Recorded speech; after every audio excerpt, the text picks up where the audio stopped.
Então, o artigo 14, inciso 2º do Código Penal Brasileiro traz exatamente isso que está no artigo 33 do Decreto 1001 de 69, que é o Código Penal Militar, não é verdade? O que é militar? Militar é um cidadão, né? Está previsto no artigo 142 da Constituição Federal. E lá no artigo 142 diz que o militar ele é chamado de militar. Então, ele não é um servidor público. Militar não é um servidor público. Militar é militar. Então, nós temos vários tipos de militares, de servidores públicos, e militar não é servidor público. Militar é um militar, não é verdade? Está na emenda constitucional número 18, está previsto no artigo 142, parágrafo 3º. Então, o militar, na verdade, é aquele que está lá para guardar, por exemplo, para manter a lei e ordem, né? O que é lei e ordem? Quando nós analisamos o direito penal, nós analisamos sempre sobre 3 prismas, né? 3 correntes. Qual é a corrente que domina o direito militar? É exatamente a lei e a ordem. Nós temos 3. Temos a lei e a ordem, temos o movimento, a corrente minimalista e a corrente abolicionista. Então, corrente lei e ordem, corrente minimalista e corrente abolicionista. Elas têm a ver com a aplicação da sanção penal. A lei e ordem é o chamado tolerância zero. Não tem moleza, não tem juízo de conveniência e oportunidade nenhum. Então, a lei e ordem é aquele direito duro, aquele direito duralex sed lex, aquele direito que não dá aso a maiores interpretações, não é verdade? Então veja que nós temos aí esse direito da lei e ordem, garantia da lei e ordem, é isso. E nós temos previsto tanto lá no artigo 142, in fine, da Constituição Federal, exatamente uma das funções excedentes, ou seja, uma das funções por extensão, né, do Estado, das Forças Armadas, exatamente a garantia da lei e ordem. Né? Então nós temos aí essa garantia, né? E isso trouxe um impacto agora quando nós estudarmos, quando nós vermos aqui a Lei 13.491 de 17, o que aconteceu com essa GLO e o que aconteceu com a lei criminal militar, a lei penal militar, o que mudou com a Lei 13.491. Vamos lá então. Então nós temos aí 3 correntes. Lei e ordem, que é a lei duralex sed lex, né? Temos a minimalista, que é aquela lei amena, né? Por exemplo, artigo 83 do Código Penal, o preso que cumprir 2/3, 1/3 e tal, no meu comportamento e tal, ele tem direito à liberdade condicional, não é verdade? Progressão de regime, artigo 112 da Lei 7.210 de 84, cumprido 1/6 da pena, ele tem direito a progredir de regime, passado fechado para o semiaberto e do semiaberto para o aberto, conforme prevê o artigo 33, incisos 1º, 2º e 3º do nosso Código Penal brasileiro. Então, fechado dentro da cela, a cela com 6 metros quadrados, não é verdade? Está previsto no artigo 88 da Lei 7.210. Aí depois ele vai para o sistema do semiaberto, né? Que ele vai para uma colônia agrícola industrial e ele continua sob a tutela do Estado, ele continua, em outros termos, preso, né? Mas fora da cela, num ambiente que ele vai trabalhar, numa colônia agrícola, numa colônia industrial. Não é o que se vê aqui no Acre, quando se fala em semiaberto, o cara vai para a rua. Negativo, não é o que está no artigo 33, inciso 2º do Código Penal. E no artigo 33, inciso 3º, nós temos exatamente o sistema aberto, onde ele vai trabalhar, né? E à noite ele vai dormir sobre a tutela do Estado, né? Então nós temos aí, durante o dia ele vai ter obrigação de trabalhar para se manter aí no regime aberto do artigo 33, inciso 2º da Constituição Federal, certo? Está tudo lá na Lei 7.210, a partir do artigo 75,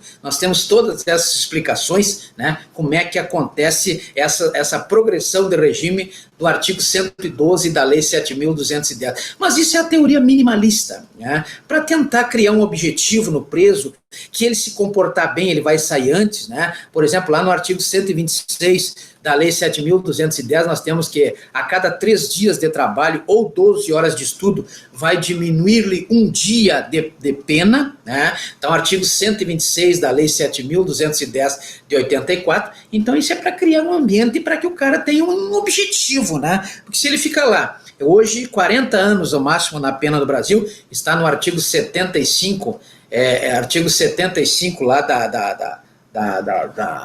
do Código Penal, né? O artigo 75 prevê que o máximo era 30, agora passou para 40, né? Isso está na lei do Moro aí, a chamar a lei 13.964, a lei como é que é o pacote do Moro, né? 13.964. Agora vamos ver como é que vai ficar essa questão aí, porque 40 anos, né, o sujeito vai ficar 40 anos preso, ninguém fica isso, normalmente é muito menos do que isso, mas é a previsão legal do artigo 75 do Código Penal. Né? Então veja que nós temos aí uma questão, essa questão toda que envolve as teorias. A teoria lei e ordem, a teoria minimalista e a teoria abolicionista, que é aquela lei que diz que abolir a prisão. Né? Não existe prisão. Vamos dar todos os direitos das pessoas, aí, da educação, da cultura, da lazer, para que as pessoas não pratiquem crimes. Né? Essa é a teoria abolicionista. É uma teoria de difícil concretização, né? Mas é uma teoria que está prevista aí na própria Constituição Federal. Tranquilo? Então, dentro dessas três, geralmente a Justiça Militar opta sempre pela lei e ordem. Dura lex, sed lex, movimento rígido, não é verdade? E nós temos aí, então, no artigo 124 da Constituição Federal, que cabe à Justiça Militar Federal, né, que é regulado pela Lei 8.457 de 92, Lei 8.457 de 92, onde nós temos lá o papel do juiz no artigo 30, né, o juiz militar, que é um juiz especial, né, porque a justiça é especializada, né, a justiça militar é especializada, como eu já disse, a exemplo da justiça eleitoral, da justiça trabalhista, nós temos aí na Lei 8.457 de 92, a organização da Justiça Militar da União, né? E essa Justiça Militar da União julga exatamente os membros das Forças Armadas quando cometem o crime militar. Não é verdade? O crime militar. Enquanto que a Justiça dos Estados, né, nós temos aí, por exemplo, a Polícia Militar, que tem aí o seu estatuto na Lei Complementar número 164 de 2016, quem julga a Polícia Militar e os bombeiros militares é a Justiça Militar. E o militar, veja bem, no artigo 124 não prevê tribunal do júri para os militares federais. No artigo 124 não prevê tribunal do júri para os militares federais. E os militares federais que cometem um crime doloso contra a vida, nos termos do artigo 406 do Código de Processo Penal e do artigo 5º, inciso 38 da Constituição Federal, eles são julgados pelo povo, são julgados pela sociedade?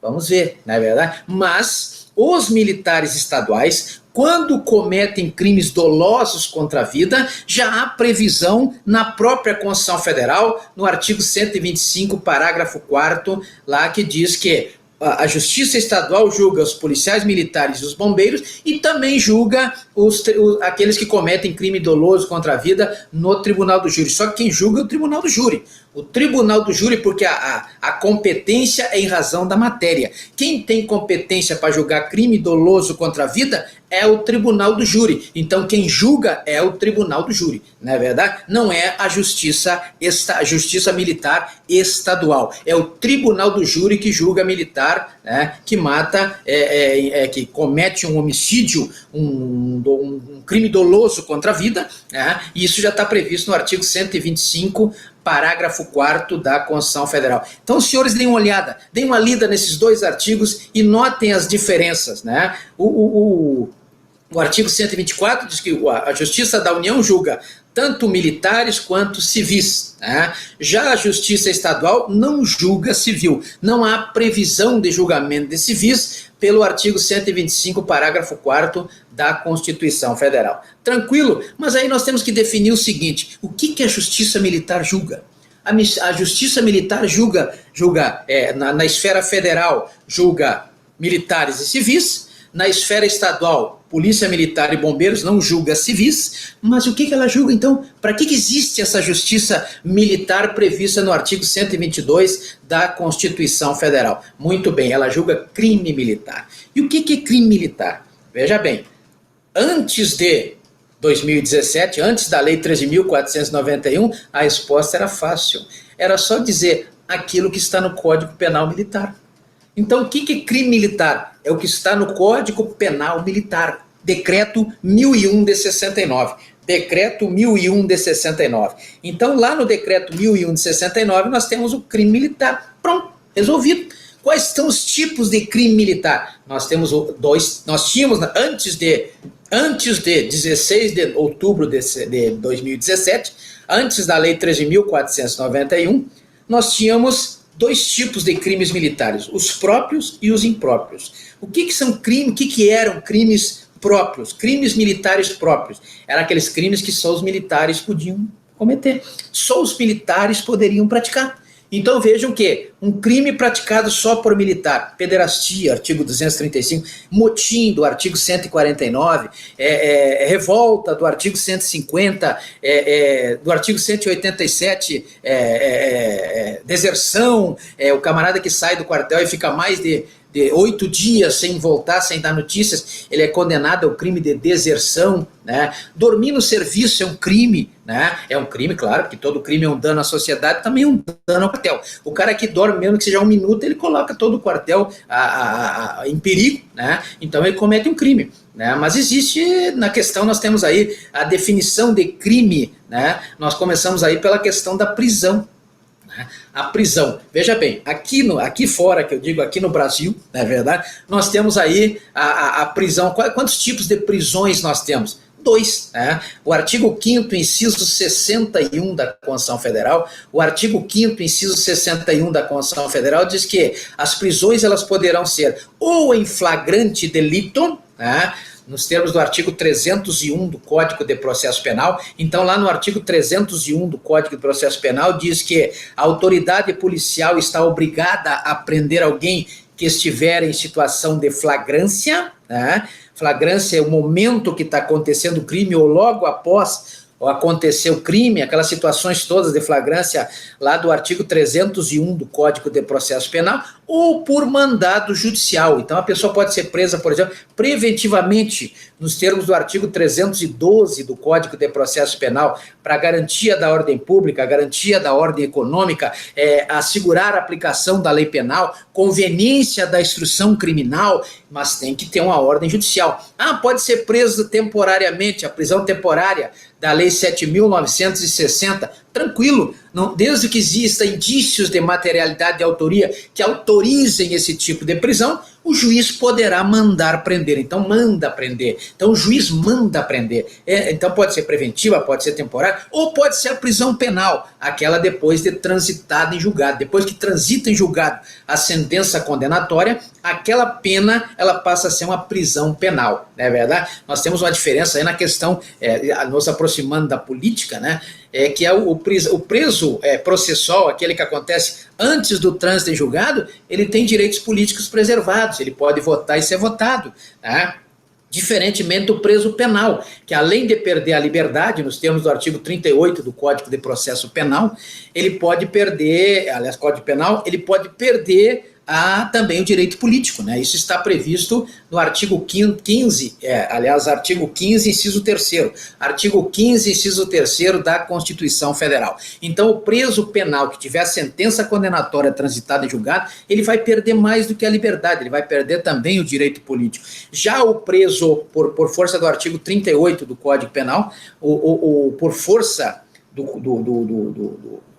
de não ainda ser transitado e julgado por força do artigo 5º, inciso 67 da Constituição Federal, artigo 5º, inciso 67 da Constituição Federal, que diz que ninguém poderá ser considerado culpado sem ter uma sentença condenatória transitada em julgado, então ele vai continuar com os seus direitos, todos os seus direitos, só vai perder mesmo o direito à liberdade, é verdade? O direito de ir e vir do artigo 5º, inciso 15 da Constituição Federal. Os demais direitos ele vai continuar, inclusive o direito político. Então vejam lá, deem uma olhada no artigo 5º, inciso 15, aliás, artigo 15, inciso 3º, artigo 15, inciso 3º da Constituição Federal, o artigo 15, inciso 3º da Constituição Federal traz essa diferença, certo? Mas veja bem, o que diz o artigo 5º, inciso 61? Diz que só pode ser preso ou por mandado judicial ou em situação de flagrância, lá do artigo 301 do Código de Processo Penal. Mas tem uma vírgula, e essa vírgula diz o seguinte: salvo em caso de crime militar ou transgressão militar. O que é transgressão militar? Transgressão, o cara que usa, por exemplo, sapato sujo, coturno sujo, não limpa o armamento, dorme no serviço. Opa, dorme no serviço não é crime? Não está lá no Código